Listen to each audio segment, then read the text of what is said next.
How's it going, everybody? Welcome back to another video. Rozzy here, just on my break at work, exploring more of these little neighborhoods, and it probably helps if I start my bike first, huh? And today I wanted to talk about why people don't choose Taiwan, or why don't foreigners choose to be here, or visit here, or live here. And okay, like, to be fair, yes, there are a lot of foreigners in Taiwan, but I feel like there could be more, right?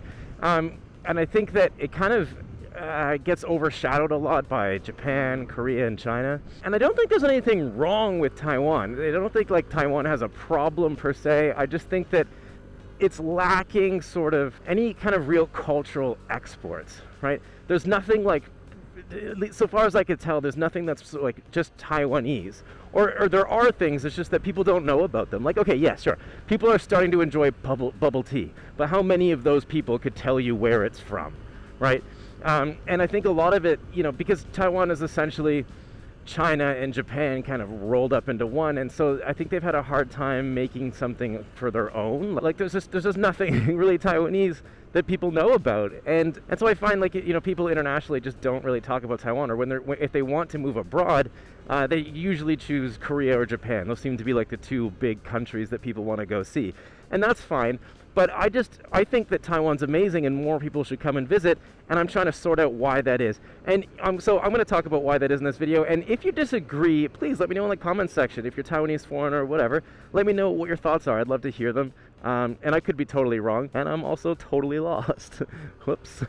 But I guess that's what happens when you go exploring a place you've never been to. Okay, so, I've been in Taiwan for about 2 years, and everyone always tells me, like, why don't you go see Sun Moon Lake? Like, you should go, like, if I ask them, like, what should I see in Taiwan, right? Because it's very easy to go around the island and pretty much see, not everything, but, like, it doesn't take long. Probably, like, if you had a week to come to Taiwan, you could definitely hit every city here, because it is relatively small. So I asked them, like, well, where should I go see? And they always say Sun Moon Lake, right? And I'm like, why?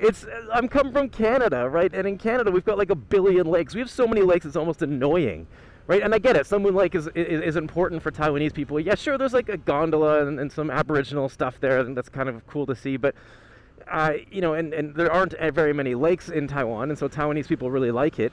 But foreigners don't give a shit about lakes. And I don't want to have a shitty attitude about it. It's a fine lake, but there's nothing particularly special about it. But it's this massive touristy spot, especially for Taiwanese people, and I just don't get it. There's just so many other cool Taiwanese things that people don't want to talk about, like crab fishing or shrimp fishing or lobster fishing indoors in a swimming pool, right? It's the weirdest shit. Like, I remember before I moved to Taiwan, Seamilk told me about it, and I was like, Seamilk, you are so full of shit. There is no way that people actually do that. And they do. It's the craziest thing ever, and it's so much fun. I'm terrified of animals, so I actually don't really like the fishing bit. I can't get the animal off the rod myself, but it's so much fun just to drink ice cold beers and hang out with my friends and talk to the locals and relax, and it feels like I'm getting a nice local slice of Taiwanese life, and I think that's what a lot of tourists come for, right? And Taiwan's other big problem is that its touristy spots are just put there for the sake of being touristy, right? Most interesting tourist spots are touristy for a reason, like the locals like them, or it's something unique and different, and then lots of people come to go see it, and then they put tour bus around there, and then it naturally starts to become a tourist spot. But here in Taiwan, they put stuff so that hoping it'll be touristy, then they put the tour buses down immediately, skipping the whole natural process of having a touristy spot, and it's bullshit. And I hate saying that. Like, I have a really hard time saying that because the tourism board, is one of the people that I hoped that would hire me so I could make money off YouTube, and here I am talking about how much of a shit job they do. So I'm shooting myself in the foot by saying this, but it's honest. I feel like it's true. And there's other like local things like that crab fishing stuff that I feel like Taiwanese people are a bit, I don't want to say ashamed of, but they don't seem to want foreigners to like pay attention to that kind of thing. Maybe it's too much of a lower class thing. I don't know. Maybe, I'm not really sure what the reason is. Maybe Taiwanese people can tell me down below, because I just think personally that's the coolest thing ever. It's so much fun to try those local things. The other thing too is foreigners that want to live here long term, if they want to have kids, it's very difficult for them to find a suitable school for their kids to learn in. Alan went through that as well in Taiwan. You see, because Taiwanese school is very different from what we might want from the West, because in the West we typically try to teach our children individualism, problem solving, creativity, And there's obviously some repetition and some memorization that has to happen as well, but those are like the big things that we really want to instill in our children. In Taiwan, it's very different, right? I've talked about this a little bit before, but Taiwanese kids, it's pretty much all just 100% memorization. There's not a lot of time for them to socialize or go out or discover who they are, because they just have to cram in these numbers so they get accepted into a nice high school and then into a nice university so they can get a nice job. And there's just a lot of pressure being put on them. And I'm not saying it's a bad thing, it's just different.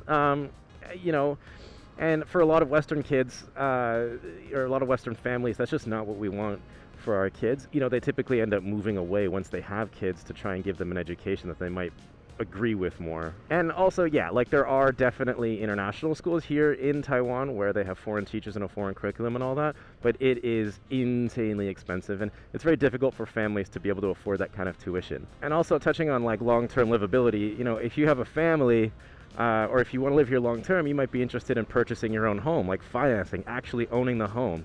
And that is, and again, I've mentioned this before as well, so expensive in Taiwan. Like, yeah, renting's fine, renting's relatively cheap. It's not going to take a massive chunk out of your paycheck like it would in my hometown of Ottawa. Like half your paycheck is going to go to rent. But here it's actually quite cheap.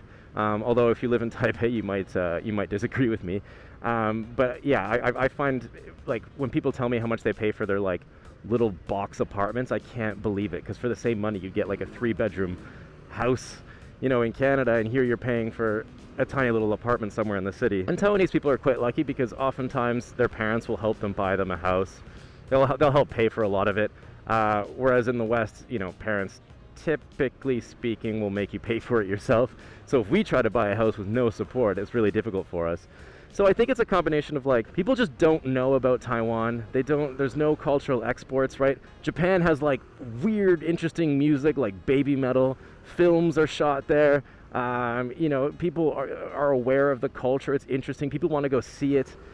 Korea has really blown up lately with their culture exports with things like K-pop.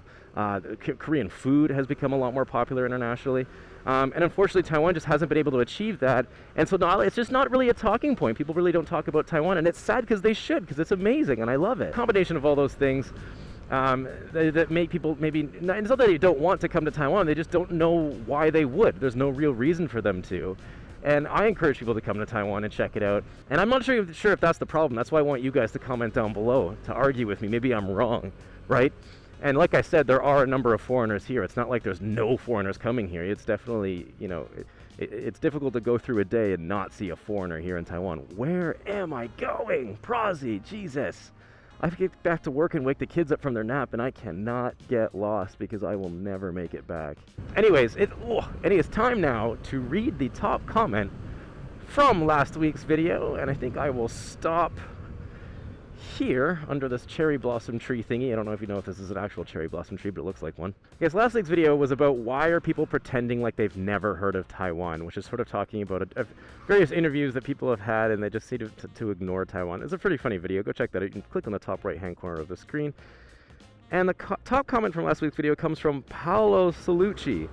And he says, the whole democratic world should say, we don't care at all about what China thinks of Taiwan. We know Taiwan as a country, and we fully support its international recognition. And I absolutely agree with him. I think, cool name by the way, I think that Taiwan could really use some international recognition and really get their name on the international stage, because they are dealing with a lot of issues that the world needs to know about. I think, especially a lot of like Cold War era issues of trying to uphold democratic values while being pressured and submitted by China, and the world just doesn't seem to do anything about it. And it's a very scary thing because people are just sort of doing away with their democratic values so that they can make Chinese money, and that's a really tough moral issue to deal with. Unfortunately, there aren't very many governments out there with the balls to stand up to China. There you go, guys. I think that's it for me. I gotta get back to work and wake the kids up from their nap and hopefully get this video out. It's getting tough to think of videos to make that isn't about the virus that's going on lately. Seems like that's all people wanted to talk about, and for good reason, I guess. But anyways, check out my Patreon page for some extra content. Follow me on Instagram at Prazi_SR, and please subscribe to my channel. It really helps me out.